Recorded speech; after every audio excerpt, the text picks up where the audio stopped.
Greetings, Illumineers! We have absolutely huge news today from Ravensburger. Greg and Ryan announced today some key information about the upcoming Fabled set, and I have lots of thoughts, and I really want to speculate and guess and predict what I think is going to be in Fabled, especially for the reprints. The most important new info for us to share here is the distribution of cards. The first thing many players jumped on was kind of a disappointment of the ratio of new to returning cards, a little more than 5 reprint cards for every 1 new card. However, I don't necessarily see this as a bad thing, and some key things pop into my mind. 1. This means the likelihood of being able to continue some of your previously loved decks and those staple cards go way up. If there's a deck you like, more of it will likely be able to stick around and continue to be enjoyed post-rotation. We don't yet know what those cards will be, but I absolutely plan on speculating them here. Number 2, this means good access and a convenient entry point for new players to pick up the game. If somebody is looking for packs to get into Lorcana, Fabled will be an excellent entry point as it will contain a ton of meaningful and playable cards throughout the first year of Lorcana, including all of the new cards. Which leads me to the third thing, those 33 new cards. 33 cards is actually kind of a lot. If you look at each of the sets we've had so far, the first chapter and Rise of the Floodborn are a little bit skewed, but from Inklands all the way through Jafar, it's been a pretty steady and strong distribution of competitively impactful cards. Most seem to have anywhere from about 7 to 10 absolute banger meta-defining cards, and then another half dozen or so high-profile staples that may or may not have as much universal play, and then another small handful of niche cards and tech cards and spicy fun cards. So 33 is a pretty big number to play with, especially in terms of competitive play, as long as they can nail those key cards that will see that impact.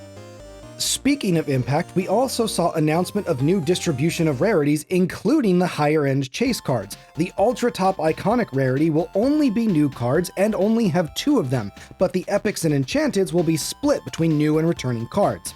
It's shared that all returning enchanteds will be cards that have not received an enchanted printing before. Continuing the split of special cards, it's interesting to see the new cards getting twice as many enchanteds as the returning ones, both correlating at 1 per ink returning and 2 per ink new.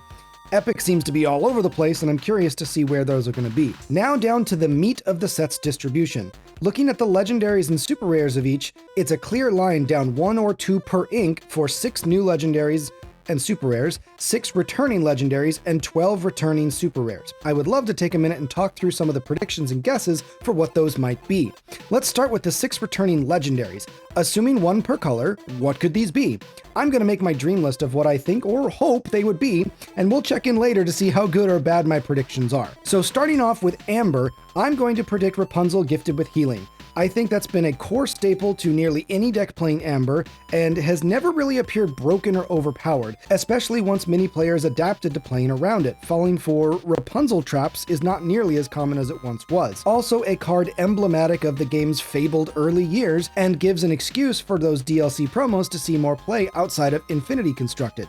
She may or may not be in, but I really hope she is. For Amethyst, I believe we already know it should be Elsa, Spirit of Winter, another quintessentially iconic character from early Lorcana that, while not being as ubiquitous of a staple, it absolutely defined the image of Lorcana, especially with regards to being the most sought-after enchanted card.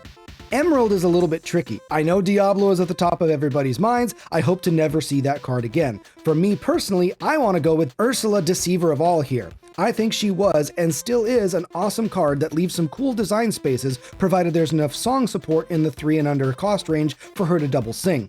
Fingers crossed that she's paired with something other than steel, too. She's also one of the only predictions that's not from the first chapter, mostly because I don't think Beast or John Silver would be a terribly compelling reprint.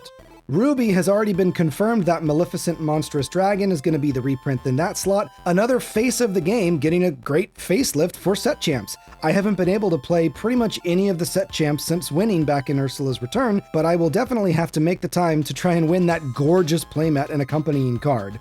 Sapphire is another color that screams first chapter, but the question here is Belle or Hades? Since none of the Fabled enchantment cards will have had a previous enchantment card, I have to predict Hades here then.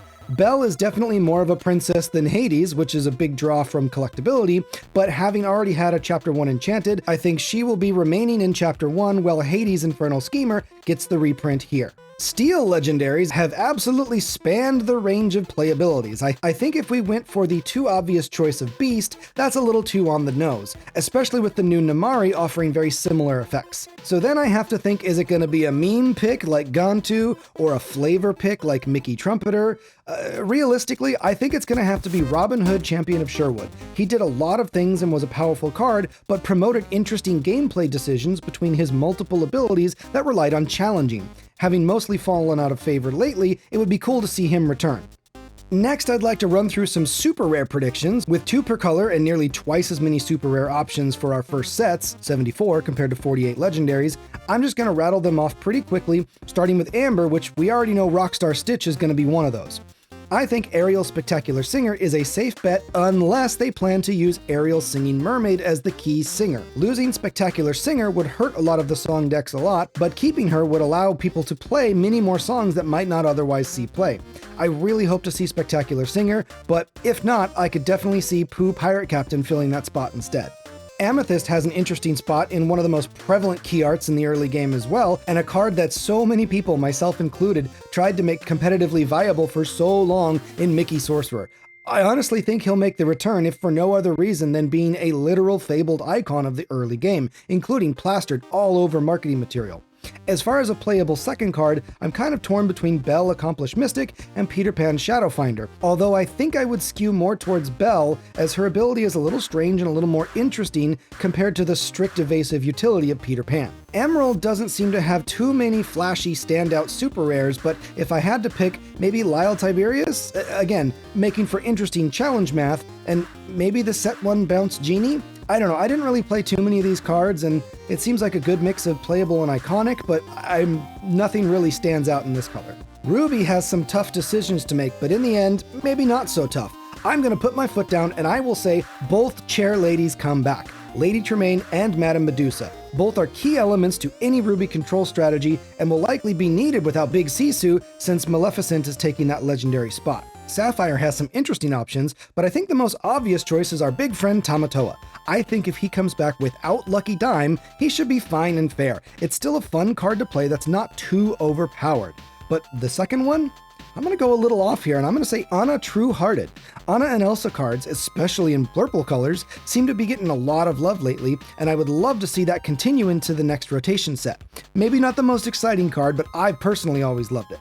Lastly here, I believe Steel has at least one spoiled so far too in Tinkerbell Giant Fairy, a card I am very happy to see and would have predicted it anyway. But the other spot, I think it's going to have to go to Ariel Sonic Warrior, a powerful card in Songs decks and a late game threat for remaining Ariels left in play. Plus, I just love the effect of being able to smash something every time she sings a song. Now, what about the Enchanted cards? What can we predict here? These are going to be a little trickier because they can span all kinds of rarity, and assuming one of them per ink, I'm going to predict the following here. For Amber, I think it's going to be an Ariel. If not Spectacular Singer, then the Singing Mermaid. I think she is a beloved and iconic character that will be chased no matter what, and I think that's a great place to start for Fabled. In Amethyst, I'm going to go out on a limb here, and I'm going to say that not only is something from the Petting Zoo package coming back, but I think one of those is going to be an Enchanted. Either the goat, the rabbit, the fox, or the snake, any one of those would be absolutely incredible to see in that treatment. Emerald is going to be another one that I'm a little out there on. I'm going to say the Muses. I think not only will it be reprinted, I think it's going to be an enchantment. Am I wrong? Let's see. In Ruby, I want it to be Medusa. I want her to pair with her friend, the Enchanted Tremaine we got from Floodborn, a perfect pair of perfect chair ladies. In Sapphire, I think the easy thing here is to be Hades. Assuming he's included, he already has a few to his name, but never this one. Another iconic card from Chapter 1 that could desperately use an enchanted version. Steel is a tricky one here, but we're going a little bit off the deep end, and I'm going to take a wacky guess and say, let the storm rage on. Assuming that the base card is also reprinted, this would also slot perfectly in with the likes of Along Came Zeus, and more or less exemplify the mantra put forward by Ryan Miller of wanting to keep regular game pieces readily accessible, but allow for exorbitant special chase versions to hold value. I think Storm would be a really cool enchanted, and I would love having copies in my deck. Well, what do you predict will be in Fabled? What do you think will be reprinted? What do you think I got wrong? Are you in the future and happy to point out all those things I got wrong? Please leave a comment below and let me know. As always, stay questing and stay winning. If you enjoyed that, please don't forget to like and subscribe, and if you want more gameplay or breakdown videos, check out the playlist and recommendations here.